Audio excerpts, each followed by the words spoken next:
యేసుక్రీస్తు ప్రభు వారి పరిశుద్ధమైన నామం బట్టి మీకు స్తోత్రం.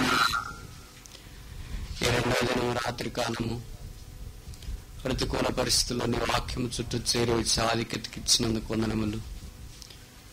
స్థానిక సంఘము, బాధ్యత వహించే వారు, సేవకులు, కుటుంబము, చుట్టుపక్కల ఉన్న సంఘాల పరిశుద్ధులు, సేవకులు ప్రార్థించి ప్రయాసపడిన ఈ 3 రోజుల సహవాసం కొరకై మీకు స్తోత్రములు. ఆయా ప్రాంతాలను రాగలిగి నీ సన్నిధిని అనుభవించగలిగిన వారిని బట్టి స్తోత్రాలు.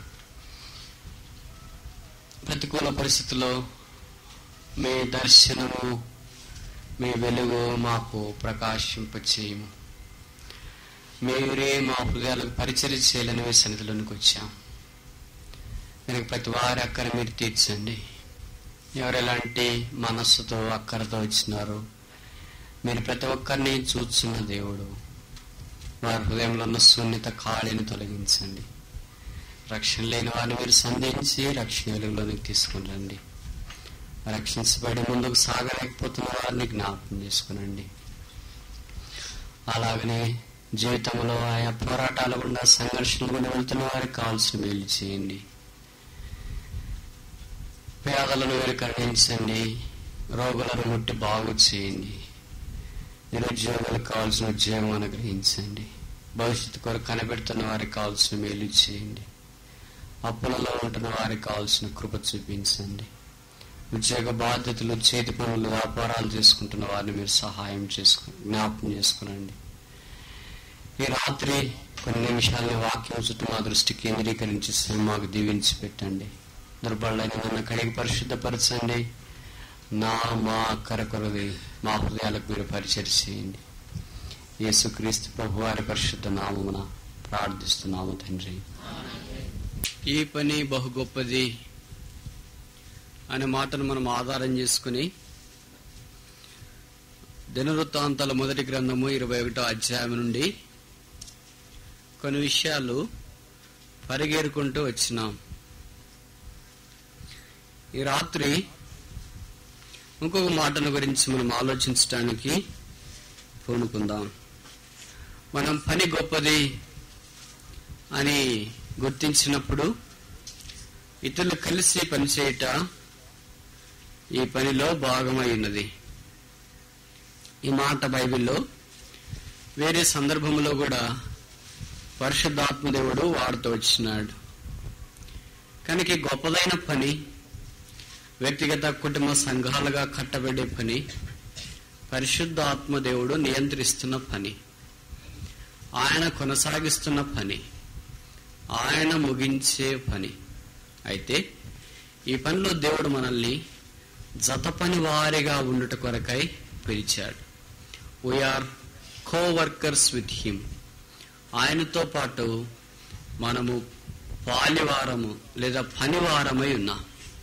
మరి పనిలో పాలు పొందుతున్న మనము ఎలాంటి పరిస్థితుల్లో ఎక్కడ మనం ఉన్నాం అనేది జ్ఞాపకం ఉంచుకోవాల్సిన వారమై ఉన్నాం. ఈ పిలుపు దావీదు సొలొమోనుకి ఇవ్వక మునుపు ప్రజలందరినీ సమకూర్చినట్లు వాక్యంలో మనం చూస్తున్నాం. 29వ అధ్యాయం 1వ వచనంలో, తర్వాత రాజైన దావీదు సర్వ సమాజంతో ఇలాగూ సెలవిచ్చెను. 28వ అధ్యాయం 1వ వచనంలో, గోత్రముల పెద్దలను, వంతుల చొప్పున రాజునకు సేవ చేయ అధిపతులను, సహస్రాధిపతులను,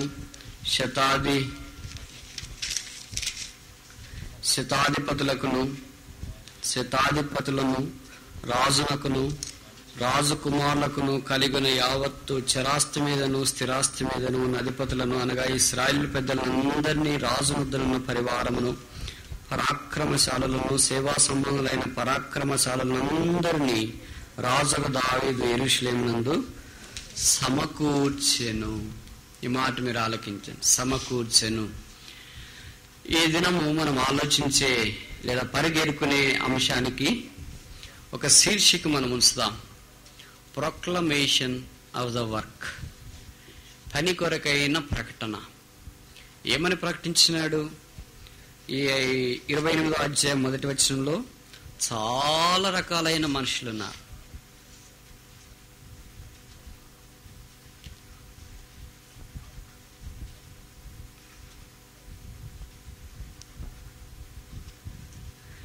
ఈ విస్తారమైన ప్రజల మధ్యలో లేదా రకరకాలైన వారందరినీ ఎందుకు సమకూర్చాలా? వారందరికి తెలియకుండా సాధారణంగా అంతఃపురంలో ఉన్న వారితో దావీదు సొలొమోనుకి పని అప్పగించవచ్చు కదా. అలాగే రహస్యంగా చేయలేదు. దేవుని పని, ముఖ్యంగా దేవుని మందిరం కట్టే పని బహిరంగంగా చేసే పరిచర్య మొదటిది. రెండవది కలిసి చేసే పరిచర్య, సమిష్టిగా చేసే పరిచర్య, ఎడమకం పెడమకం పెట్టుకుని చేసే పరిచర్య కాదు. అలాగ మనం చేయలేం. దావీదు వాళ్ళందరూ పిలవాల్సిన అవసరం లేదు. దావీదంత జ్ఞానం వారికి లేదు, దావీదంత పిలుపు వారికి లేదు, దావీదంత త్యాగం వారికి లేదు, దావీదు యొక్క ఏర్పాటు వారికి లేదు. అయినా దావీదు వారందరినీ కలుపుకోవటానికి ఇష్టపడ్డాడు. కనుక మనం కూడా మన వ్యక్తిగత కుటుంబ సంఘ జీవితాల్ని దేవుని ఆత్మ సంబంధమైన మందిరముగా కట్టే ఈ బహు గొప్ప పనిలో పాలు పొందాలంటే ఇలాంటి కలుపుకోలు లేదా ఇతరులను ఆహ్వానించుట, ప్రొక్లెయిమ్, ప్రకటన చేయుట చాలా మంచిది. దీన్ని నెహెమ్యా బహు చక్కగా వివరించినాడు. చూడండి, నెహెమ్యా గ్రంథము 4వ అధ్యాయము 19వ వచనం. అప్పుడు నేను ప్రధానులతోనూ అధికారులతోనూ మిగిలిన వారితోనూ ఇట్లాంటిని. కనుక నెహెమ్యా కూడా ఒంటరిగా పనిచేయట్లేదు. చాలాసార్లు మనం అనుకుంటాం దేవుని సేవ అంటే ఒంటరిగా పనిచేసేది, మన ఇష్టం వచ్చినట్టు పని చేసుకోవచ్చు, మన ఆలోచన కొద్ది మనం పని చేసుకోవచ్చు అని అనుకుంటాం. నెహెమ్యా సందేహం లేకుండా నాయకుడే. అయితే ఆయన ఇతరులతో సంప్రదించినట్లు మనం చూస్తున్నాం. ప్రధానులతోనూ అధికారులతోనూ మిగిలిన వారితోనూ ఇట్లాంటిని ఏమన్నాడు? 3 గుంపులు ఇక్కడ చూశాం. పని మిక్కిలి గొప్పది, మీరు గోడ మీద ఒకరికొకరు చాలా ఎడముగా ఉన్నారు అని అన్నాడా? మనము అంటే నాతో సహా అని నెహెమ్యా ఐక్యపరుచుకుంటున్నాడు. మనము గోడ మీద ఒకరికొకరము చాలా ఎడముగా ఉన్నాము గనక ఏ స్థలంలో మీకు బాకానాదం వినబడను అక్కడికి మా దగ్గరకు రండి. ఇది ప్రొక్లమేషన్, ప్రకటన. మనం చాలా ఎడముగా ఉన్నాం, ఏదో గోడ మీద ఉన్నట్టు పని చేస్తున్నాం. మీరు ఒక ఊర్లో, నేను ఒక ఊర్లో, ఇంకో ఊర్లో అలాగ పని చేసుకుని పోతున్నాం. అయితే ఎటు పని చేస్తున్నాము? ఎడమగా పని చేస్తున్నాం, కుడిగా కాదు. అంటే ఇష్టం లేకుండా పని చేస్తున్నాం. వాళ్ళ పక్కనుండేదా, వీళ్ళ వెనకుండేదా, వీళ్ళ ముందుండే వాళ్ళ, వీళ్ళ తూర్పుకు, వీళ్ళ దక్షిణానికని పని చేస్తున్నాం. కానీ ఇప్పుడు నెహెమ్యా ఏమంటున్నాడు? బాకానాదం వినబడగా మీరు దగ్గరికి రండి.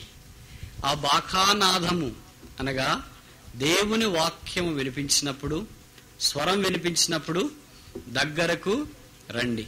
అంటే దగ్గరకు వచ్చే స్వభావం మనకు ఉండదు. శారీరకంగా మనం దగ్గరికి రావచ్చు, కానీ ఆత్మలో మనం దగ్గరకు వచ్చే అనుభవంలో ఉండం. ఏంటి బాకానాదం? దగ్గరకు రాకపోతే పని జరగదా? దగ్గరికి వస్తేనే మన దేవుడు మన పక్షమున యుద్ధము. మనం దగ్గర లేమనుకో, మన దేవుడు మన పక్షాన్ని యుద్ధం చేయడం బహుశా కష్టమైపోద్ది. అప్పుడేం చేస్తాడు? మన అపవాది సాతానుడు మనకు విరోధముగా యుద్ధము చేయి. అదే ఈ మధ్యలో జరుగుతున్న కార్యక్రమం. కనుక బాకానాదం ఊదేవారు, వినేవారు, బాకానాదము ఇవన్నీ చాలా ప్రాముఖ్యం. బాకానాదం అంటే ఒక పెద్ద బోర లాంటిది. అదే ఊదేవారికి శక్తి లేదనుకో, మెల్లగా ఊదారనుకో ఎవరికి వినిపిస్తుంది? ఇక్కడ రాయబడింది ఏంటంటే బాకానాదము వినబడును. ఏ స్థలమందు బాకానాదం వినబడును? అది పత్తిపాడే కావచ్చు, అది నందిపాడే కావచ్చు, అది వరగానే కావచ్చు, అది పాలపర్రే కావచ్చు, ఇంక ఏ ఊర్లు గుర్తు రావట్లేదు, ఇంకే ఊరు కావచ్చు. ఏ స్థలములో బాకానాదము వినబడను, అది పేటే కావచ్చు, అన్నవరమే కావచ్చు, ఇక ఏ ఊర్లో వినబడునో ఆ ఊరికి మీరు దగ్గరికి రండి. మన దేవుడు మన పక్షమున యుద్ధం చేయను. ఈ దినాల్లో మనకు కరవైంది అదే. బోరు ఊదుకుంటాడులే, మనకు వచ్చిందేంటి, మన దాన్ని మనం ఉందాం, మన దాకా వచ్చిందా ఊద్దాము, చేతనైనంత విందాం, చేతనైనంత కూర్చుందాం. గోడలు చాలా ఎడమున్నాయి, ఆ శబ్దం వినగలిగితే ప్రజలు రాగలరు. మరి ఊతానికే శక్తి లేదనుకో ప్రజలు ఎలాగ రాగలరు? కనుక బూర ఎలాగో స్పష్టంగా ఊదబడకపోతే ప్రజలు ఎలాగో యుద్ధానికి పోగలరని బైబిల్లో వ్రాయబడింది. ఈ బూరల యొక్క సంగతి మనం కొన్ని నిమిషాలు ఆలోచించి ముగించడానికి ప్రయత్నం చేస్తాం. బైబిల్లో ఈ బూరలు ఏ సందర్భంలో వాడినారు, దేనితో తయారు చేసినారు? కొమ్ములతో తయారు చేసే బూరలు కాదు ఇవి, కట్టితో తయారు చేసే బూరలు కాదు ఇవి, ఇనుముతో తయారు చేసే బూరలు కాదు ఇవి. దేవుడు వీటిని ప్రత్యేకమైన విధానంలో ఏర్పాటు చేసినట్లు వాక్యంలో మనము చూస్తున్నాం. కనుక ఈ బూరలు అనే మన జీవితంలో ఉండట చాలా ప్రాముఖ్యము. సంఖ్యాకాండము 10వ అధ్యాయము, సంఖ్యాకాండము 10వ అధ్యాయము 1వ వచనం. యెహోవా మోషేకి ఇలాగు సెలవిచ్చెను, నీవు 2 వెండి బూరలు చేయించుకొనుము.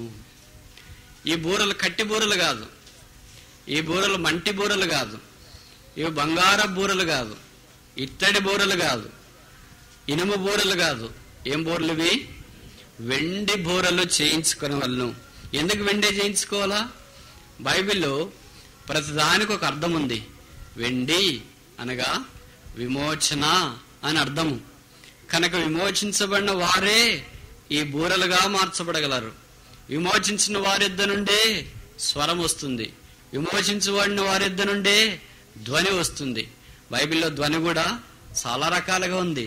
శృంగార ధ్వని, రక్షణ ధ్వని, ఉత్సాహ ధ్వని, ప్రతిధ్వని, బూరధ్వని, యుద్ధధ్వని, ఇలాంటి మాటలు తిరిగి తిరిగి మనకి ఇప్పుడు కనిపిస్తున్నాయి. అది మన అంశం కాదు. కానీ ఇక్కడ రాయబడింది ఏంటంటే వెండి బూరలు చేయించుకో. ఆ తర్వాత ఏంటి? 2వ వచనము, నకషీ పనిగా వాటిని చేయింపవలెను, అవి సమాజమును పిలుచుటకును సేనలను తరలించుటకును నీకు ఉండవలెను. ఈ మొదటి 10 వచనాల్లో ఈ సంగతులు రాయబడ్డాయి. సరే, నేను క్లుప్తంగా చెప్పడానికి ప్రయత్నం చేస్తా. బూరలు దేంతో తయారు చేయాలా? వెండితో తయారు చేయాలా. వెండి విమోచనకు సాదృశ్యంగా ఉంది. ఎన్ని తయారు చేయాలా? 2 తయారు చేయాలా. అనగా సమిష్టిగా పనిచేసి ఇది మనకు జ్ఞాపకం చేస్తుంది. ఆ తర్వాత ఇంకేం రాయబడింది? ఆ బూరలు ఎప్పుడు ఊదాలా, ఎవరు ఊదాలా అనే మాటలు కూడా ఈ వాక్యంలో రాయబడినట్లు మనం చూస్తూ ఉన్నాం. ఎవరు ఊతున్నారు వీటిని? ఎప్పుడు ఊతున్నారు? 8వ వచనం, అహరోను కుమారులను యాజకులు ఆ బూరలు ఊదవలను. కనుక ఎవరు బుద్ధి పడితే వాళ్ళు ఊతానికి లేదు. దానికి నిర్దిష్టం చేయబడిన మనుషులు ఉన్నారని వాక్యం మనకు జ్ఞాపకం చేస్తుంది. ఎప్పుడు ఊతున్నారు ఈ బూరలు? 3 విషయాల కొరకు. మొదటిదేంటి? 2వ వచనం మధ్య భాగము, అవి సమాజమును పిలుచుటకు. అయ్యా మీటింగ్ ఉంది, రండి రండి రండి రండి అని పిలుచడానికి. అందుకే ఇప్పుడు మీరు చూసింటారు లూథరన్స్లో, బ్యాప్టిస్టుల్లో మీటింగ్ మునుపు గంట కొడతారు. బోర్ లేదు కనుక టన్ టన్ టన్ టన్ అని. అది బైబిల్లో నుండి వాళ్ళు తీసుకొని వచ్చినారు, చివరికి మార్చారు అనుకో, గంట అయిపోయింది అది బూర పోయి. 2వది దేని కొరకు పిలవాల బూర ఊదాల? అదే వచనంలో కింద వరుస, సేనలను తరలించుటకు నీకుండవలెను. కనుక మొదటిదేంటి? ప్రజలందరూ, విశ్వాసులందరూ రండి అని పిలువటానికి. 2వదేంటి? యుద్ధానికి సైన్యాన్ని తరలించడానికి, వెనకెళ్ళు, ముందుకెళ్ళు, తూర్పుకెళ్ళు, పడమరకెళ్ళు అని చెప్పటానికి ఆ బోరు ఊదాల. 3వదేంటి? 9వ వచనంలో మనం చూస్తాం, మిమ్మల్ని బాధించి శత్రువులకు విరోధముగా మీ దేశంలో యుద్ధమునకు వెళ్ళినప్పుడు ఆ బూరలు ఆర్భాటముగా. ఇప్పుడు యుద్ధానికి వెళ్ళేటప్పుడు ఊదాలి. ఈ 3 సందర్భాల్లో బూరలు ఊదినట్లు వాక్యంలో మనము చూస్తున్నాం. ఈ వెండితోనే తయారు చేయాల. వెండి యొక్క శ్రేష్టత లేదా విమోచన యొక్క విలువ ఈ బహు గొప్పదైన దేవుని పనిలో చాలా ప్రాముఖ్యమైనదిగా మనం చూస్తున్నాం. మీరు బహుశా ఆలోచించారో లేదో, ఈ దేవుని మందిరం కట్టాలా అనేది ఇంత కథ ఎందుకు రాయాలా బైబిల్లో?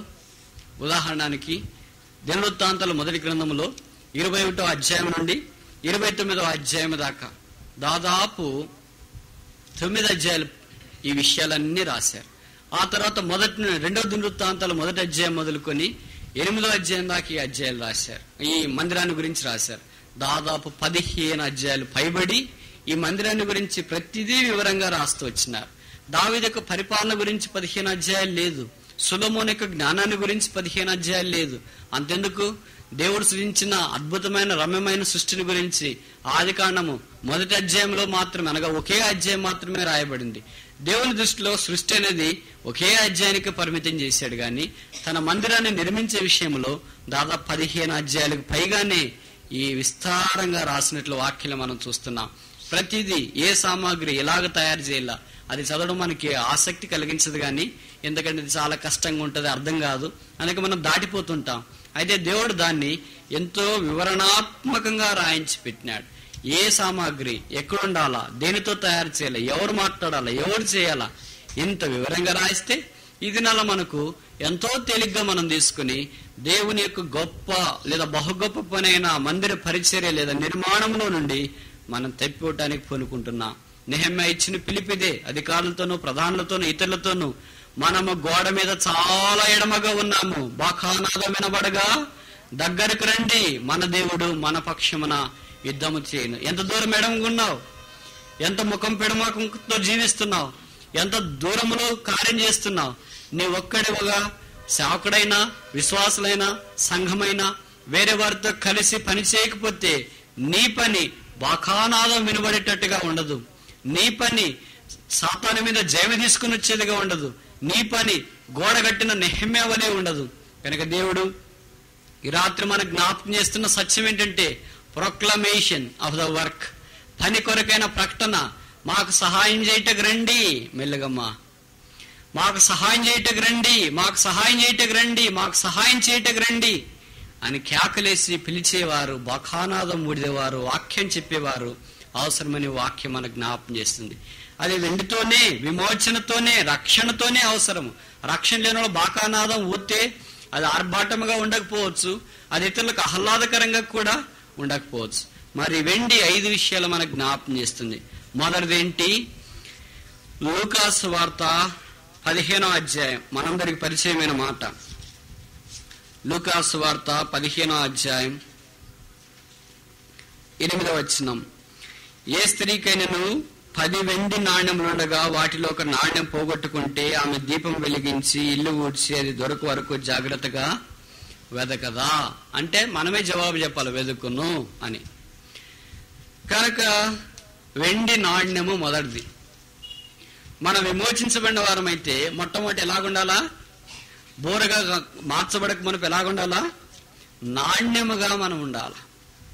నాణ్యం చిన్నదిగానే కనిపిస్తుంది, పెద్ద బోర కాదు ఇది, అందరికి కనిపించేది కాదు ఇది, ఎక్కడో రహస్యంగా ఉంచుకునేది నాణ్యము. చాలా విలువైనదిగా భావిస్తున్నారు. ఆ దినాల్లోనంట ఇశ్రాయేల్ అయిన స్త్రీలకి పెళ్లి కాకమునుపు లేదా 10 నాణ్యాలు వేసేవాళ్ళంట భర్త. ఆ 10 నాణ్యాల్లో ఏది పోగొట్టుకున్నా బహుశా ఆమెకు భర్త మీద ఆసక్తి లేదని ఆమెకు పెళ్లి చేయకుండా ఉండేవారంట. ఒకవేళ పెళ్లి చేసుకున్న తర్వాత పోయినాయనుకో అప్పుడు భర్త ఆమెకు విడాకులు ఇచ్చే సాంప్రదాయం కూడా కొంతమంది ఆచరణలోనికి తెచ్చినారంట. కనుక నాణ్యాలు అనేవి ఆమెకు అంత ప్రశస్తమైనవిగా భావించేది. ఆమె ఎక్కడ తిరుగుతుంది? ఇలా ప్రత్యేక కూడలికి వెళ్ళిందా? లేదు. మరి ఏదైనా మార్కెట్కి వెళ్ళిందా? లేదు. పని చేయటానికి పొలానికి వెళ్ళిందా? లేదు. లేదా గడ్డి కొయ్యటానికి అడవికి వెళ్ళిందా? లేదు. ఎక్కడ పోగొట్టుకునింది? ఇంటిలోనే పోగొట్టుకున్నట్లు వాక్యంలో మనం చూస్తాం. కానీ ఇంట్లో ఎలాగ పోగొట్టుపోద్ది? అదే మన అజాగ్రత్త. మనకు చాలాసార్లు మనం చూస్తుంటాం. ఉదాహరణకి బీరువా తాళొచ్చేవనుకో ఎక్కడో అక్కడే పెట్టింటాం, ఎప్పుడు పెట్టి దగ్గరే అన్ని ఎతుకుతాం, అక్కడ మాత్రం ఎతుకుతాం. చాలాసేపు అయిపోయిన తర్వాత బాధపడి ఏంటో దేవుడు ఇలాగ చేస్తాడు, జ్ఞాపక శక్తి అంతా పోయింది అనుకొని అట్లే చేయి ఎక్కడ పెడతాం అక్కడే కనిపిస్తాయి, అక్కడే మనం పోగొట్టుకుంటాం. అయితే దేవుడు అక్కడే కృప చూపించేవాడిగా ఉంటాడు. కానీ ఈ స్త్రీ వెండి నాణ్యాలు ఇంట్లోనే పోగొట్టుకునింది.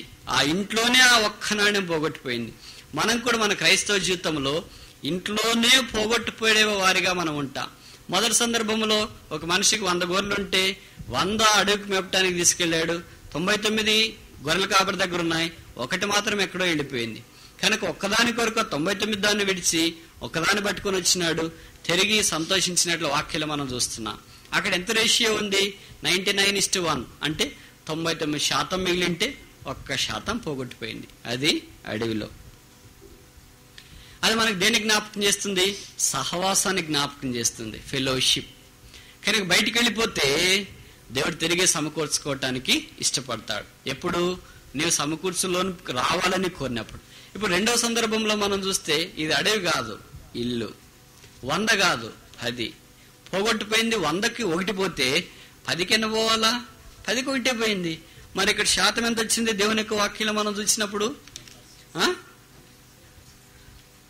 10:1. 10లో 1 పోయింది, అప్పుడు 100 కింద అయితే అంటే అడవిలో 1% పోతే ఇంట్లో ఎంత శాతం పోయింది? 10% నష్టపోతున్నా. లోకస్తులు 1% నష్టపోతున్నారు, మనం ఇంట్లో 10% నష్టపోతున్నా. ఈ వెండి నాణ్యం మనకి ఏం జ్ఞాపకం చేస్తుంది? ఫెయిత్ఫుల్నెస్, నమ్మకత్వాన్ని మనకు జ్ఞాపకం చేస్తుంది. దేవునికి మనం నమ్మకంగా ఉండాలి, అది దేవుని ఇంట్లో ఉండాలి. అందుకే దేవుడు మోషేని గురించి సాక్ష్యం ఇచ్చాడు. మోషే నా ఇల్లంతటిలో నమ్మకమైనవాడు. అంటే మోషే దేవునికి ఒక వెండి నాణ్యము లాంటి వాడు.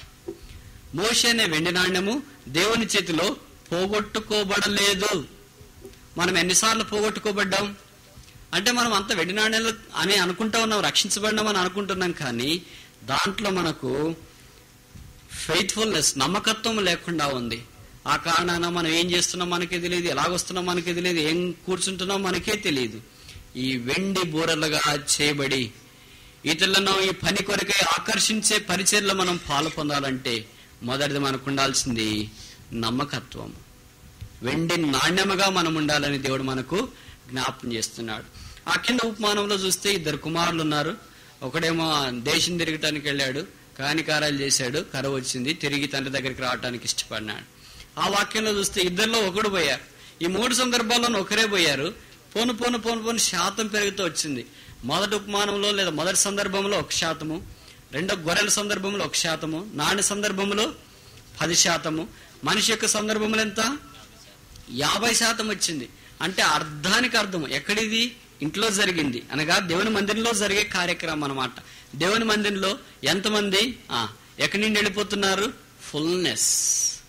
తండ్రి ఇంట్లో సమస్తం సమృద్ధిగా ఉంది, తల్లి ఉంది, పిల్లలున్నారు, ఇరుగు పొరుగు వారు ఉన్నారు, ఆస్తి ఉంది, దాసులున్నారు, పనివారున్నారు. ఇవన్నీ వదిలేసి ఆ వ్యక్తి వెళ్ళిపోయాడు. అంటే అర్థం ఏంటి? దేవా నీ సమృద్ధి నాకు అవసరము. ఈ దినాల్లో చాలా మంది అలాగున్నారు. మొదటిది ఏంటి? ఫెలోషిప్, సహవాసంలో నుండి వెళ్ళిపోతున్నామా? రెండవది ఏంటి? ఫెయిత్ఫుల్నెస్, నమ్మకత్వంలో నుండి వెళ్ళిపోతున్నామా?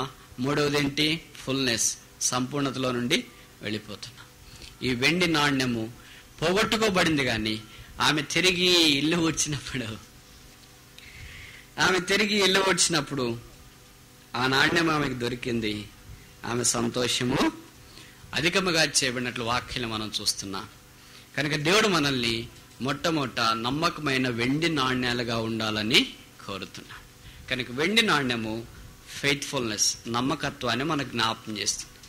రెండవది, వెండితో ఏం కనిపిస్తున్నాయి మనకు? పరమగీతము 1వ అధ్యాయము 11వ వచనం.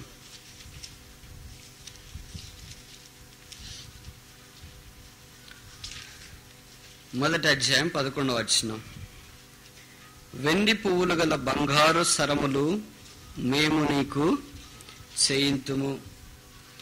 వెండి పువ్వులు గల బంగారు సరములు, వెండి పువ్వులు. మొదటిది వెండి నాణ్యము, రెండవది ఏంటి? ఇప్పుడు కొద్దిగా పెద్దగా కనిపిస్తుంది, నాణ్యమేమో చిన్నగా కనిపిస్తుంది, ఎవరికి తెలియకుండా లోపట ఉంటుంది, పర్సులో పెట్టుకోవచ్చు. మనం పువ్వులు తీసుకొని పర్సులో పెట్టుకుంటామా? అందరికి కనిపించేటట్లు మన తోటలో వేసుకుంటాం, లేదా మన ఇంటి ముందు వేసుకుంటాం, మన ఇంటి వెలపట వేసుకుంటాం, అందరికి ఆకర్షణీయమైన స్థానంలో మనం వేసుకుంటాం. అనగా ఇప్పుడు ఇంట్లో నుండి ఏమైతుంది? బయటికి వస్తున్నాం. వెండి పువ్వులు గల బంగారు సరములు నేను కాదు, మేము. అంటే ఇక్కడ ఎవరున్నారు? తండ్రి అయిన దేవుడు, కుమారుడైన దేవుడు, పరిశుద్ధాత్ముడైన దేవుడు ఉన్నారు. త్రియేక దేవుడు మనల్ని సిద్ధపరుస్తున్నాడన్న సంగతి మనం మర్చిపోకూడదు. ఈ పువ్వుల యొక్క ప్రాశస్త్యత ఏంటి? పువ్వులు మనకి దేన్ని జ్ఞాపకం చేస్తున్నాయి? మన యొక్క పరిపక్వత జీవితాన్ని, ఎదుగుదలను మనకు జ్ఞాపకం చేస్తున్నాయి. ఎలాగ ఎదుగుతున్నారు వీరు? పరమగీతము 2వ అధ్యాయము 15వ వచనం. మన ద్రాక్ష తోటలు పూత పట్టి ఉన్నవి, ద్రాక్ష తోటలను చెరుపు నక్కలను పట్టుకునుడి, సహాయం చేసి గుంట నక్కలను పట్టుకుని. ద్రాక్ష తోటలు అనగా స్థానిక సంఘాలు. ద్రాక్ష తోట అనే ఒకే పదం వాడినప్పుడు సార్వత్రిక సంఘము, బహువచనం వాడినప్పుడు స్థానిక సంఘాలు. ఇక్కడేముంది? ద్రాక్ష తోటలు పూత పట్టి ఉన్నాయి. వెండి పువ్వులతో బంగారు సర. కనుక ఎలాంటి పూత పట్టినాయి ఇవి? ఏం పూత పట్టాయమ్మా? వెండి పూత పట్టాయి. అనగా విమోచన పువ్వులు దానికి ఎదిగిస్తున్నాయి. మరి పువ్వులు పట్టినప్పుడు ఏమైంది? ఆకర్షణ వచ్చినాయి. దేనికి ఆకర్షణ? తుమ్మెదలకు లేదా తేనెటీగలకు ఆకర్షణ వచ్చింది. అలాగని దేనికి ఆకర్షణ వచ్చింది? గుంట నక్కలకు లేదా నక్కలకు ఆకర్షణ వచ్చింది. నక్కలు ఏం చేస్తాయంటే ఈ పూత పట్టిన వాటిని అన్నిటినీ పాడు చేస్తాయి. ద్రాక్ష తోటలు అంటే నక్కలకు చాలా ఇష్టం. అందుకని దేవుని సంఘం అంటే సాతాను అనే నక్కకు చాలా ఇష్టం. ఎప్పుడూ ఇక్కడే తిరుగుతుంటాడు. ఆమె వెండి పువ్వులు పట్టిందా, సరేలే. ఆయన అలాగున్నాడా, సరేలే. వీరి తోటలను చెరుపుదము రమ్ము, లేదా గుంట నక్కలు చెరుపు, ద్రాక్ష తోటలు చెరుపు గుంట నక్కలను పట్టు. వాళ్ళు తినటానికి రాలేదు, లేదా ఆ పువ్వులను పడవేయటానికి రాలేదు. వాళ్ళు ఏం చేయటానికి వచ్చారు? పువ్వులు చెరపటానికి వచ్చారు. అంటే అర్థం ఏంటి? ఆ పుష్పాలు ఇక ఫలమై వేరే వారికి ఆకలి తీరకుండా, వేరే వారికి ఉపయోగకరంగా ఉండకుండా ఆ మొగ్గలోనే దాన్ని తుంచేయాలని, ఆ పుష్పం ఉన్నప్పుడే తుంచేయాలని ఏమొచ్చాయి? గుంట నక్కలు. నక్కలు ఎప్పుడు ఒకటిగా రావంట. మీరు చాలా మంది గ్రామాల నుండి వచ్చిన వాళ్ళు ఉంటారు. నక్కలు ద్రాక్ష తోటలు అంటే చాలా ఇష్టం. పూత పట్టిన వెంటనే వాటికి తెలుస్తుందంటే ఎక్కడ ద్రాక్ష తోట ఉందని. నక్కలు ఎక్కడుంటాయి? ఎక్కడుంటాయంటే సాధారణంగా పెద్ద పెద్ద వాగులు లాంటివి ఉంటే ఆ వాగులకు గట్ట ప్రాంతాల్లో పెద్ద గడ్డి లేదా విస్తారమైన చెట్లు ఉన్నప్పుడు ఆ బొరల్లో నక్కలకు బొరేలుండెను అని యేసుప్రభు వారే చెప్పాడు. ఆకాశ పక్షులకు గోళ్ళున్నాయి కనుక నక్కలు ఎక్కడుంటాయి? బొరియల్లో ఉంటాయి. బొరేలు ఎక్కడుంటాయి? నీటికి లేదా చల్లదనం ఉన్న దగ్గర బొరేలు ఉంటాయి. అది ఎప్పుడు వేడిగుండె దగ్గర నక్క ఉండదు. అందుకని ఒకే నక్క ఎప్పుడు కనిపించదు. నక్కలు కలిసి కనిపించేటట్లు సాధారణంగా మనం చూస్తుంటాం. కనుక ఈ ద్రాక్ష తోట యజమానుడు ద్రాక్ష తోటను కాస్తూ ఉన్నప్పుడు ఈ నక్కలు పాడు చేయాలని వచ్చినప్పుడు యజమానుడు వాటిని తోలివేస్తాడంట. అయితే ఈ ద్రాక్ష తోటను కాపాడే యజమానుని బెదిరించి ఆ పుష్పాలన్నీ పాడు చేయటానికి ఈ నక్కలు వస్తూ ఉంటాయి. నక్కలు సాధారణంగా కనీసం అంటే 2 విధానాలు వాడి ద్రాక్ష తోట యజమానుని భయపెడతాయన్నమాట. ఆ ద్రాక్ష తోటలో ఉండకుండా పారదోలుతాయి. మొదటిది ఏంటంటే నక్కలు గుంపులు గుంపులుగా వస్తాయి. ఉదాహరణకి ద్రాక్ష తోట యజమానుడు ఉన్నాడు అనుకో, 100 నక్కలు వచ్చినాయనుకో, ఏం చేస్తాడు ఆయన? అక్కడే ఉండటానికి ఇష్టపడతాడా? ఒక్క నక్కను చూసి రాత్రిపూట ప్రార్థనకి వెళ్ళినప్పుడు ఇంట్లో ఉన్నప్పుడు ఎక్కడో అరుస్తుందా అని, అమ్మో నక్కలు అరుస్తున్నాయని లోపలికి వచ్చేస్తావు. కనుక దాని అరట ఎక్కడో దూరంగా ఉంటేనే భయం వేస్తుంది. 100 నక్కలు ఒకసారి వచ్చినాయనుకో అక్కడి నుండి పరుగో. అలాగ మొట్టమొదటిగా నక్కలు భయపెడతాయి. రెండవది ఎలాగో నక్కలు మనుషులను భయపెడతాయని లేదా ద్రాక్ష తోట యజమాని భయపెడతాయంటే ఆ నక్కలు వచ్చిన తర్వాత ద్రాక్ష తోటలోనికి ఆ ద్రాక్ష తోటలో విపరీతమైన దుమ్ము లేపుతాయంట. అంటే కాళ్ళతో బాగా ద్రాక్ష తోటని కరిచేస్తాయి. అప్పుడు కాళ్ళతో బాగా దాన్ని కరిచినప్పుడు పెద్దగా దుమ్ము లేస్తుంది పైకి. ఎంత దుమ్ము లేస్తుందంటే ద్రాక్ష తోట యజమానుడు ఎక్కడున్నాడో, ద్రాక్ష తోట యజమానుడు ఎక్కడున్నాడో, ఏం చేస్తున్నాడో, ఎలాగ తప్పించబడాలో ఆయనకే తెలియనంత భయభ్రాంతుల్ని ద్రాక్షతో ఈ గుంట నక్కలు చేస్తాయంట. కనుక సాతాను కూడా మన జీవితాలు ఏం చేస్తుంటాడంటే ఇలాగే చేస్తుంటాడు. మనకి ఏదో ఒకటి లేపుతాడు, దుమారం లేపుతాడని మనం కొన్నిసార్లు చూస్తుంటాం. మేఘం వలె ఆవరిస్తాయి, అంధకారం వలె వస్తాయి, ఒకదాని తర్వాత ఒకటి. పిల్లల విషయమా, భర్త విషయమా, భార్య విషయమా, సంఘంలోనో, విశ్వాసలో, సేవకులు, ఎలాగో అలాగ ఉప్పెన వాదిని మన మీదకి వచ్చేస్తాయి. ఇంకా దాంట్లో నుండి మనం బయటపడతామా అని అనుకుంటూ అంట. రెండవది ఏంటంటే మందలకు వస్తాయి. మనల్ని సాతానుడు బలహీనపరచడానికి సాతాను పన్నే గొప్ప ఉపాయాల్లో ఇదొక్కటి. ఏంటది? ఒకేసారి ఒకే శోధన రాదు అమ్మా, మెల్లిగా తల్లి. ఒకేసారి ఒకే కష్టం రాదు. నాకు తెలుసు మీరు చాలా కష్టపడుతున్నారని. ఏం చేస్తున్నారు? జోసఫ్ గారు చేసే పని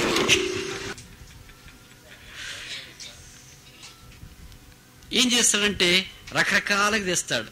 ఆర్థిక ఇబ్బందులు తెస్తాడు. అదే సందర్భంలో పిల్లలు ఫెయిల్ అయితే ఎట్లా అనుమతిస్తాడు. అదే సందర్భంలో మనకు ఆరోగ్యం పోద్ది. అదే సందర్భంలో ఇరుగు పొరుగు వారు మన గురించి చెడ్డగా మాట్లాడడం ఆరంభిస్తారు. అప్పుడే మన బంధువులకి ఏదైనా జరుగుతుంది. అప్పుడే మన అమ్మో నాన్నగారు ఎవరో చనిపోతారు.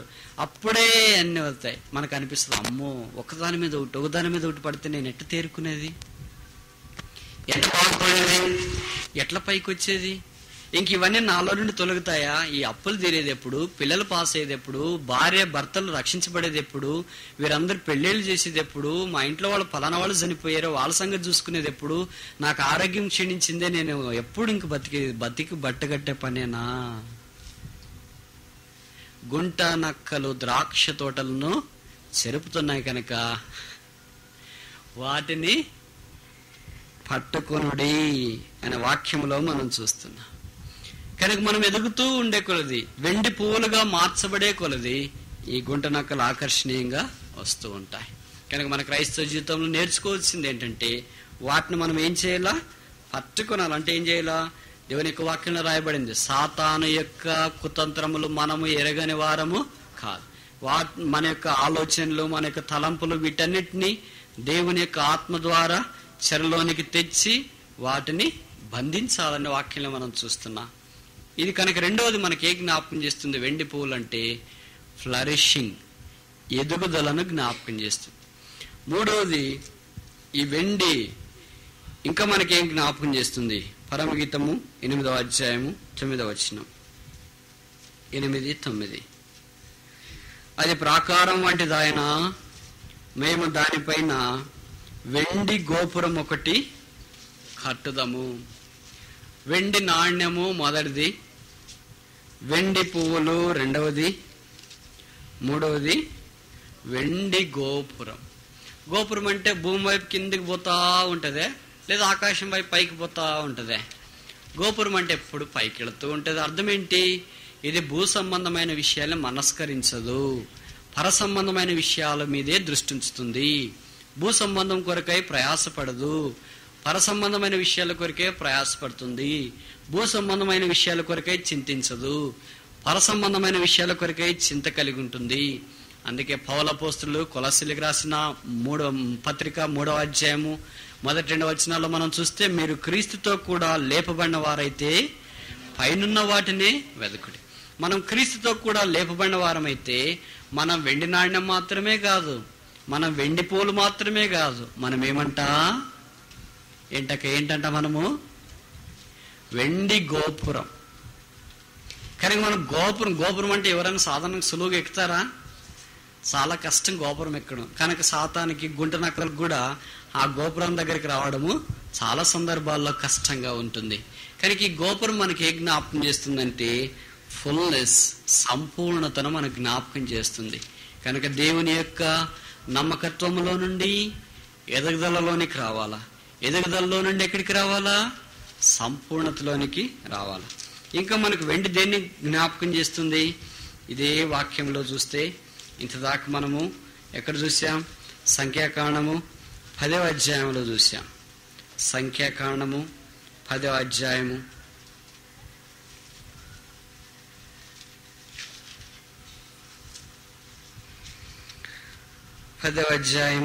2వ వచనం లేదా 1వ వచనం.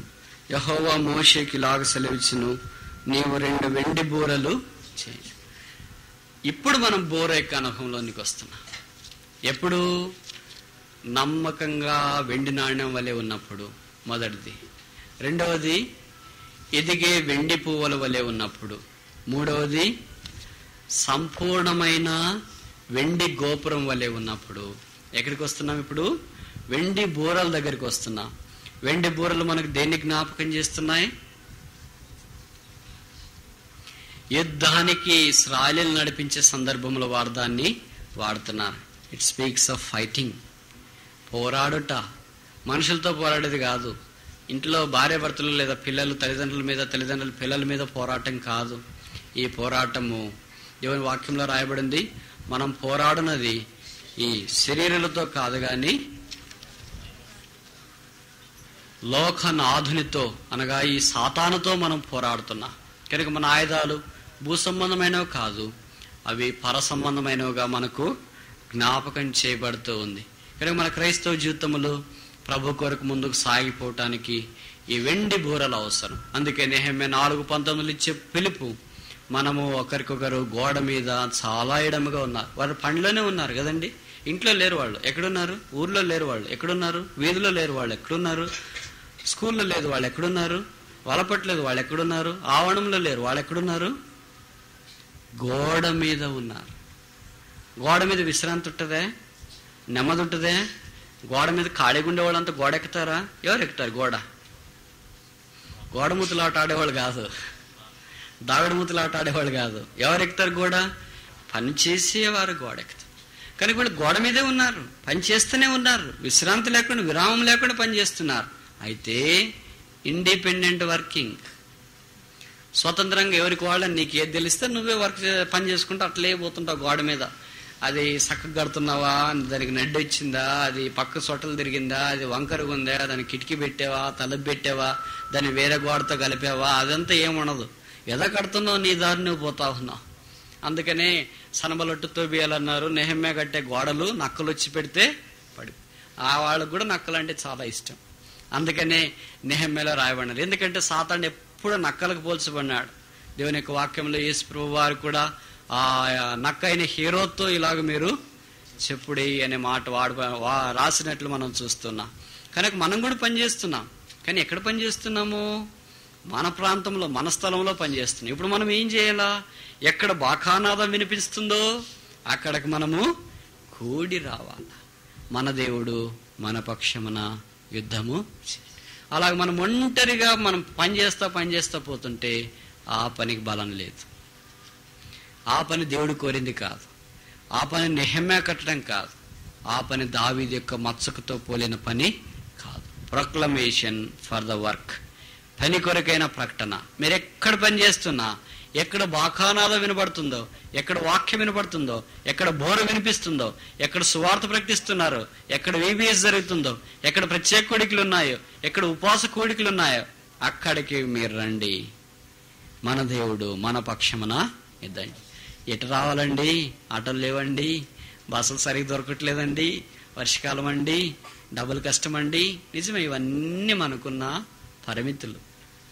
అయినా తీరిక చేసుకొని, పరిస్థితులను ఆధారం చేసుకోనకుండా దేని మీద ఆధారపడుతూ మనం కూడి రావటానికి ఇష్టపడాలి. కూడిస్తే మేము బోధకులు చేసేది కాదు కార్యము. ఎవరు చేస్తున్నారు? మన దేవుడు.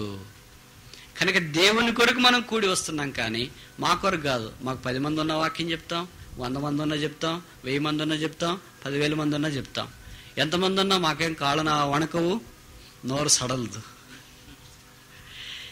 కానీ మన దేవుడు మన పక్షాన్ని యుద్ధం చేయాలంటే కలిసిరా. నువ్వు కలిసి రానంత దాకా దేవుడు నీ పక్షాన యుద్ధము చేయడు. ఈ మాట మీరు జీవితం అంతా గుర్తుపెట్టుకోనండి. మన దేవుడు మన పక్షాన్ని యుద్ధం చేయాలంటే మనము గోడ మీద ఎడమగా ఉన్నాము, అది నువ్వు ఒప్పుకున్నా ఒప్పుకోకపోయినా నిజం. లేదండి నేనేం ఎడంగలేను, బాగానే ఉన్నాను, అందరితో కలిసి పని చేస్తున్నాను, గుంటూరు సీఎన్ వాళ్ళు వస్తున్నారు, నేను అక్కడికి వెళ్తున్నాను, హెబ్రోన్కి వెళ్తున్నాను, పెద్దలతో కలుస్తున్నాను, అన్నీ బాగున్నాయి. కానీ గోడ మీద నువ్వు ఎడమగా ఉన్నావు అని బైబిల్ సెలవిస్తుంది. బాకానాదం వినబడినప్పుడు నీవు దగ్గర. ఈ వెండి బూరలు దేని మనకి జ్ఞాపకం చేస్తున్నాయి? సైన్యమును, ఫైటింగ్, యుద్ధానికి జ్ఞాపకం చేస్తున్నాయి. ఇశ్రాయేలీయులు యుద్ధంలో సాగిపోతూ కొలది వారికి దేవుడు విజయము అనుగ్రహిస్తూ వచ్చిన. ఆఖరిది 5వది మనకి దేని జ్ఞాపకం చేస్తుంది? ప్రసంగి గ్రంథము 12వ అధ్యాయము 6వ వచనం. ప్రసంగి 12:6, వెండి త్రాడు విడిపోవును. వెండి త్రాడు అంటే ఏంటి? బంగారు గిన్నె పగిలిపోవును, దార ఎద్దకుండా పగిలిపోవును, బావి ఎద్ద చక్రము పడిపోవును. ఇవన్నీ మనిషిని మనకు జ్ఞాపకం చేస్తుంది. వెండి త్రాడు అంటే ఏంటి? ఏదోనండి అలసిపోయాము, నీకు ఇష్టమైతే చెప్పు, లేకపోతే లేదంటారా? వెండి త్రాడంటే మన వెన్నపూస పైనుండి కింద దాకా. దాన్ని ప్రసంగి అనగా సొలొమోను భక్తుడు మహా తెలియగలిగిన వాడు కదా, కనుక అలాగ పోల్చినాడు. వెండి త్రాడు అంటే మన జీవమంతా విడిపోక మునుపు దేవుని కొరకై మనం వాడబడేవారు కూడా. మన ఫినిషింగ్ వెండి త్రాడు విడిపోవును. అవి విడిపోయేది ఎప్పుడు? సమాధిలోకి పెట్టినప్పుడే. అంతదాకా బాగుంటుంది. అంతదాకా విడిపోయినా ఇక్కడ ఎవరు కూర్చోలేరు. కనుక సమాధిలోనికి పెట్టినప్పుడు ఏముంటే పురుగులు పనిచేస్తాయి, అన్నిటినీ తీసి పడేస్తాయి. అంతదాకా ఆ ఫినిషింగ్, చివరి అంతం వరకు ఈ బూరధ్వని వింటూ వింటూ వింటూ ఉండాల. కారణం, ఈ పని బహు గొప్పది. ఇంకా అక్కడ కింద రాయబడింది ఏంటి? బంగారు గిన్నె పగిలిపోను. బంగారు గిన్నె అంటే ఏంటి? హృదయం, గుండె. దాన్ని సొలొమోను బంగారు గిన్నె అని పోల్చినాడు. ఆ తర్వాత మూడవది ఏంటి? దారెద్దకుండా పగిలిపోను అంటే ప్రాణం పోతుంది పైకి, అది కుండతో పోల్చినాడు. నాలుగవది ఆఖరిది ఏంటి? బావేద్ద చక్రము పడిపోను. చక్రం అంటే ఏంటి? బావేద్ద చక్రం అంటే ఏంటమ్మా? మన జీవిత చక్రం. మన జీవిత చక్రం ఇంకా అందరితో అయిపోయింది. చక్రం లేదనుకో ఇంకేం చేస్తాం? జీవితం లేదనుకో ఏం చేస్తావు? ఏం చదవలేవు. కుండ సంకరం పెట్టుకొని ఇంటికి వెళ్ళాల్సిందే ఖాళీగా. ఇది కథం. ఇంతటితో సమాప్తం అవుతుంది. ఏంటి? వాక్యం. ఏంటి? బోధ. ఏంటి? కొడికిలు. ఏంటి? ఫినిషింగ్. పనిలో పాలు పొందే ఈ వెండి యొక్క జీవితం. కనుక వెండి మనకు 5 విషయాలు జ్ఞాపకం చేసింది. మొదటిది ఏంటి? వెండి నాణ్యము, ఫెయిత్ఫుల్నెస్, నమ్మకత్వము. రెండవది ఏంటి? వెండి పువ్వులు, ఫ్లవరింగ్ లేదా ఫ్లరిషింగ్, ఎదుగుదల. మూడవది వెండి గోపురము, ఫుల్నెస్, సంపూర్ణత. నాలుగవది ఏంటి? వెండి బూరలు, ఫైటింగ్, శత్రువుతో లేదా సాతానుతో పోరాడుట. ఐదవది ఏంటి? వెండి త్రాడు, ఫినిషింగ్, ముగించుట. ఈ అనుభవంలోనికి రావాలని దావీదు నెహెమ్యాలు మనల్ని జ్ఞాపకం చేస్తున్నారు.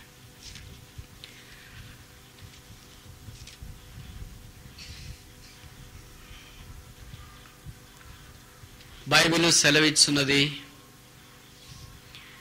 మనుషుల చెడుతనము గొప్పదనియు వారి తలంపులలోని ఊహలనియు కేవలము చెడ్డవని దేవుడు చూచెను. మనుషుని యొక్క జీవితము దేవుని ఎదుట సరైనదిగా లేదు. బైబిల్ సెలవిచ్చున్నది, హృదయము మోసకరమైనది, అది ఘోరమైన వ్యాధి గలది, దాని గ్రహించగలవాడు ఎవడు? బైబిల్ సెలవిచ్చున్నది, ఒకరి ఎదుట సరైనదిగా కనబడు మార్గం ఒకటి కలదు గాని తుదకది మానవునకు త్రోవ తీయును. బైబిల్ సెలవిచ్చున్నది, స్త్రీకి పుట్టిన నరుడు ఎట్లు శుద్ధి కాగలడు. బైబిల్ సెలవిచ్చున్నది, అపవిత్రమైన మానవుడు పవిత్రుడైన దేవుణ్ణి ఎలాగూ చూడగలడు. ఈ మానవుని యొక్క జీవితము దేవునికి వలపట చాలా విషాదకరమని బైబిల్లో వ్రాయబడినది. అయితే ప్రేమగల దేవుడు మానవుని తన స్వరూపంలో చేసి మానవునికి కావలసిన సమస్త ఏర్పాటు అనుగ్రహించిన కారణము చేత మానవుడు పాపంలోనే పడి నశించిపోవాలని ఇష్టపడట్లేదు. ఆ మానవుని ప్రేమించి, ప్రేమగల దేవుడు, పరిశుద్ధుడైన దేవుడు, పరలోకంలో ఉన్న దేవుడు, ఆకాశ మహాకాశాల పట్టజాలని దేవుడు, దురవగాహన తేజస్సులో అమరత్వము కలిగి నిత్యము సంచరించిన దేవుడు, ఆదియు అంతము లేని దేవుడు, ఆల్ఫయు ఒమేగా అయిన దేవుడు, దహించు అగ్ని అయిన దేవుడు, ఆల్ఫయు ఒమేగా అయిన దేవుడు, వర్తమాన భూత భవిష్యత్ కాలంలో ఏకరీతిగా ఉన్న దేవుడు, మార్పు లేని దేవుడు, కాలము సంపూర్ణమైనప్పుడు కన్యమరే గర్భమున ఈ భూమి మీదకి మాంసపు ముద్దగా ఆయన దిగి వచ్చినాడు. 33.5 సంవత్సరాలు ఈ భూమి మీద మానవుడుగా ఆయన జీవించినాడు. కానీ ఆయన పాపము చేయలేదు, ఆయన పాపం మాట్లాడలేదు, ఆయన పాపము చూడలేదు, ఆయన పాపము ఎరగడు. ఆయన పాపాన్ని ద్వేషిస్తున్నాడు కానీ పాపిని ప్రేమిస్తున్నాడు. ఆ 33.5 సంవత్సరాలలో దేవుడు యేసుక్రీస్తు నామమున ఈ భూమి మీద సంచరించినాడు. బైబిల్లో రాయబడింది, దేవుడొక్కడే, దేవునికి నీ నల్లకును మధ్యవర్తి ఒక్కడే, ఆయనే క్రీస్తు యేసును నరుడు. ఆ యేసుక్రీస్తు ప్రభువారు భూమి మీద సంచరిస్తున్న దినాల్లో రోగగ్రస్తులను బాగు చేశాడు, కుంటివారిని స్వస్థపరిచినాడు, కుష్ఠరోగులను కరుణించి స్వస్థపరిచినాడు, దయ్యాలను వెళ్ళగొట్టాడు, సముద్రం మీద నడిచాడు, చనిపోయిన వారిని తిరిగి లేపాడు. భూమి మీద ఏ మానవుడు చేయజాలని అద్భుతాలు దేవుడు యేసుక్రీస్తు ప్రభువారు జరిగించాడు. అంతటితో మానవుని యొక్క పాపానికి క్షమాపణ రాదు. అంతటితో మానవుడు దేవునితో సమాధానపరచబడలేడు. ఆ కారణాన దేవుడు యేసుక్రీస్తు ప్రభువారిని శిలువ మీదకి పంపించడానికి ఇష్టపడ్డాడు. బైబిల్లో రాయబడింది, దేవుడు మన ఎడల తన ప్రేమను వెల్లడిపరుచున్నాడు. ఎట్లనగా మనం ఇంకనో పాపలమై ఉండగానే, ఎట్లనగా మనం ఇంకనో భక్తిహీనమై ఉండగానే, ఎట్లనగా మనం ఇంకనో శత్రులమై ఉండగానే, ఎట్లనగా మనం ఇంకనో చెడిపోయి ఉండగానే యుక్త కాలమున క్రీస్తు యేసు మన కొరకై చనిపోయాను. యేసు రక్తము ప్రతి పాపము నుండి మనలను కడిగి పవిత్రులుగా చేయును అని బైబిల్ సెలవిచ్చున్నది. అలాగనే బైబిల్లో రాయబడినది, యేసు ప్రభువారు అన్నారు, నా యొద్దకు వచ్చువానిని నేనెంత మాత్రమును త్రోసివేయను. నీ కొరకు ప్రేమించి ప్రాణం పెట్టిన దేవుడు యేసుక్రీస్తు ప్రభు ఒక్కడే. నిన్ను ప్రేమిస్తున్న దేవుడు యేసు ప్రభు ఒక్కడే. నీ విషయమై పట్టింపగలిగిన దేవుడు యేసు ప్రభు ఒక్కడే. నీ విషయం ఏమి జరుగుతుందో నీకు తెలియదు. బైబిల్లో రాయబడింది, ఓ మనుష్యుడా, మీ జీవం ఏ పాటిది, అంతలో కనబడి అప్పుడే మాయమైపోయే ఆవిరి వంటిది కాదా అని రాయబడినది. ఆ కారణాన మానవుని యొక్క ఆయుష్ తాత్కాలికమైనది. మానవుని భూమి మీద జీవించే జీవితము క్షణికముతో పోల్చబడినది, బుడగతో పోల్చబడినది, గడ్డి పువ్వుతో పోల్చబడినది. అంతము మానవుని జీవితానికి ఏ దినానైనా సంభవించవచ్చు. కారణం మానానికి పక్షపాతం లేదు, మానానికి జాలి లేదు, మానానికి దయ లేదు, మానానికి కనికరం లేదు, మానానికి ప్రేమ లేదు. మానానికి ఉన్నది కేవలము మనిషిని నిష్పక్షపాతముగా మురింగివేయటం మాత్రమే. కనుక మానం ఎప్పుడైనా సంభవిస్తే మానాన్ని ఎదుర్కోవటానికి సిద్ధమేనా? మానం తర్వాత ఏంటి? మానం తర్వాత పరలోకము నరకమనే ఉన్నాయి. ఎవరు చూశారు అని ప్రశ్నించవద్దు. బైబిల్లో రాయబడినది, మానవు చూడకుండా బ్రతికినాడెవడు? పాతాళంలోనికి వెళ్లకుండా తను తాను కాపాడుకొనగలవాడెవడు? కనుక బైబిల్లో పాతాళం ఉన్నది, బైబిల్లో పరలోకము కూడా ఉన్నది అని వ్రాయబడినది.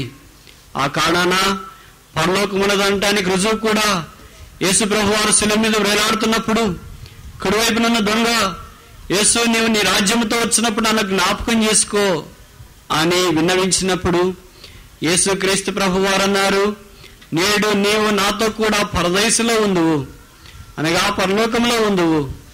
కనుక బైబిల్లో వ్రాయబడినట్లు పాతాళమున్నది, పరలోకమున్నది. దాన్ని నీవు తప్పించుకోలేవు. ఈ రెండు నీకు కావు, ఏదో ఒక్కటి మాత్రమే నీవు పొందాలి.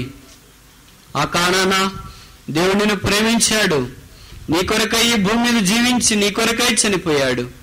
దేవుడు ఈ దినాన కూడా నిన్ను ప్రేమతో ఆహ్వానిస్తున్నాడు. బైబిల్లో వ్రాయబడినది, దేవుడు లోకమును ఎంతో ప్రేమించెను కాగా తన అద్వితీయ కుమారునిగా పుట్టిన వాని యందు విశ్వాసముంచు ప్రతి వాడును నశింపక నిత్యజీవం పొందనట్లు యేసుక్రీస్తును మన కొరకై అనుగ్రహించును. యేసుక్రీస్తు ప్రభువారి ద్వారానే రక్షణ. కారణము, యేసు ప్రభువారిని శిలువలో మొదట దేవునికి ఇష్టమైంది. మన సమాధానార్థమైన శిక్ష దేవుడు యేసు ప్రభువారి మీద మోసుకున్నాడు. యేసుక్రీస్తు ప్రభువారు లోక పాపములు మోసుకుని పోయిన దేవుని గొర్రెపిల్లగా వ్రాయబడింది. యేసుక్రీస్తు ప్రభువారు మానవులను ప్రేమించి తన ప్రాణం అప్పగించుకొని తిరిగి లేచడం ద్వారా సమాధాన బలి పశువు వధించబడడం ద్వారా గొప్ప సమాధానము, సంతోషాన్ని పొందగలుగుతున్నారు. మానవులు పాపంతో జీవిస్తుండగా కరుణా సంపన్నుడైన దేవుడు మరొక అవకాశం నీకు ఇయ్యాలని కోరుతూ ఉన్నాడు. జీవితము దేవునికి విరోధంగా కొనసాగించుట దుర్లభము. బైబిల్లో దేవుడు ప్రశ్నిస్తున్నాడు, ఓ మానవుడా, ముని కోరలకు ఎదురుతున్నట్ట నీ చేతన అవుతుందా? అలాగూ కాదు కదా. కనుక నిన్ను సృజించిన దేవుణ్ణి నీవు అంగీకరించాలని దేవుడు కోరుతున్నాడు. యేసు ప్రభువుని నీ సొంత రక్షకుగా నీవు అంగీకరిస్తే నీ పాపాలు క్షమించబడతాయి. గొప్ప ఆనందము, సమాధానము నీ హృదయంలోనికి వస్తుంది. లోకంలో జీవించినంత కాలం దేవుడు నీకు సహాయం చేస్తాడు. ఈ లోకాన్ని విడిచిపెడితే పరలోకంలో దేవునితో కూడా ఉండే రాజ్యంలోనికి నీవు వెళతావు. ఈ యేసు ప్రభు ప్రేమ ఈ రాత్రి కూడా నువ్వు తిరస్కరించడానికి ప్రయత్నం చేయొద్దు. చాలాసార్లు నీవు విన్నావేమో, చాలా ప్రయత్నాలు వేరేవి చేశావు, కానీ యేసు ప్రభుని గురించి అంగీకరించే ప్రయత్నం చేయలేదు. ఈ రాత్రి ఎందుకు యేసుక్రీస్తు ప్రభు వారిని నీవు అంగీకరించకూడదు? ప్రభు అయిన యేసునందు విశ్వాసం ఉంచుము, అప్పుడు నీవును నీ ఇంటి వారును రక్షింపబడదురు. మోకరించండి, ప్రార్థన. సన్నిధి సహవాసం అనుభవించడానికి వారికి ఇచ్చిన కృపను బట్టి స్తోత్రాలు. తిరిగి బయలుదేరి వెళుతుండగా కావాల్సిన బస్సు సౌఖ్యం వారికి అనుగ్రహించండి. సురక్షితంగా వారు చేరినట్లు సహాయం చేయమని ప్రార్థన చేస్తున్నా. మీ రాకడ ఆలస్యం అయితే మేము భూమి మీద సజీవులుగా ఉంటే మరొకసారి కలుసుకోవటానికి మీరు మా కృప చూపించండి. ఈ పాలపరి గ్రామాన్ని మీరు ప్రేమించి ఈ సామాన్యమైన నీ మాటలు వినిపించే ఆధిక్యత మీరు అనుగ్రహించినందుకు మీకు స్తోత్రములు చెల్లిస్తున్నాం. విన్నవారి హృదయాల్లో కార్యకారమైనట్లు మీరు సహాయం చేయండి. ఈ మాటలు నిష్ప్రయోజనముగా మీ యొద్దకు మళ్ళీ రావని మీరు వాగ్దానం చేశారు. నా నిబంధన నేను మార్చజాలని అన్నారు. నేను మాట తప్పని వాడిని మీరు సెలవిచ్చినారు. కానీ ప్రేమగల దేవా, నీవే ఈ విషయంలో చొరవ తీసుకొని ఈ గ్రామాన్ని మీరు కదిలించి నరకానికి సమీపంలో ఉన్న ప్రతి మానవుణ్ణి మీరు మీ ప్రేమ చేత బంధించి ఆకర్షించి పరలోక రాజ్య వారసులుగా చేయబడి ఆత్మ సంబంధమైన పరలోకాన్ని భూమి మీద అనుభవించినట్లు వ్యక్తిగత కుటుంబాలను మీరు సిద్ధం చేయవలసిందిగా మేము ప్రార్థన చేస్తున్నాం. మాకు ఇచ్చిన మంచి వర్షం కొరకై స్తోత్రాలు. ఇంకా అవసరమైన వర్షం మీరు అనుగ్రహించండి. కరోనా నుండి మా దేశాన్ని కాపాడవలసిందిగా ప్రార్థన చేస్తున్నాం. రైతుల ఆత్మహత్యలను మీరు తప్పించవలసిందిగా ప్రార్థిస్తున్నాం. కావలసిన భౌతికమైన ఆత్మ సంబంధమైన హక్కులను మీ పుణ్యనామమును మీరు తీర్చండి. ఈ కోరికలు ఏర్పాటు చేయడానికి సోదరుడు జోసెఫ్ గారు ఇతరులు కలిసి ప్రార్థించి ప్రయాసంతటిని బట్టి మీకు స్తోత్రాలు. ఎవరి సమర్పణ, ఎవరి త్యాగము, ఎవరి కన్నీరు, ఎవరి వాదన, ఎవరి ప్రార్థనలు దేని అనుకున్నాయో వారందరినీ మీరు పేరు పేరున దీవించి వారికి కావలసిన బహుమానము మీరు అనుగ్రహించవలసిందిగా ప్రార్థన చేస్తున్నాం. తిరిగి మా ప్రాంతాలకి ప్రజలు వెళుతూ వారి ప్రాంతాలకు ప్రజలు వెళుతుండగా కావలసిన సహాయం చేయం. రేపు మా ప్రభువు నాన్న ఆయా ప్రాంతాల్లో నీ ప్రేమాచిష్ణాలైన బల చుట్టూ చేరి వచ్చి ఆరాధించే సమయము దీవెనకరంగా చేయము. ఏదైతే మానవ హద్దుబాట్లు బట్టి జరిగించబడలేదు దానిని పరిశుద్ధాత్మ తండ్రి మీరే సంపూర్తి చేయండి. ఏది సామాన్యమైన విధానంలో జరిగించబడిందో అది నిలిచినట్లు మీరు సహాయం చేయవలసిందిగా ప్రార్థన చేస్తున్నా. మీ వాక్యానికి మీ కృపకు మమ్మల్ని అప్పచెప్పుకుంటూ ఈ 2 దినాలు చేసిన పరిచర్యను బట్టి స్తుతిస్తూ యేసు ప్రభువును ప్రార్థిస్తున్నాము తండ్రి.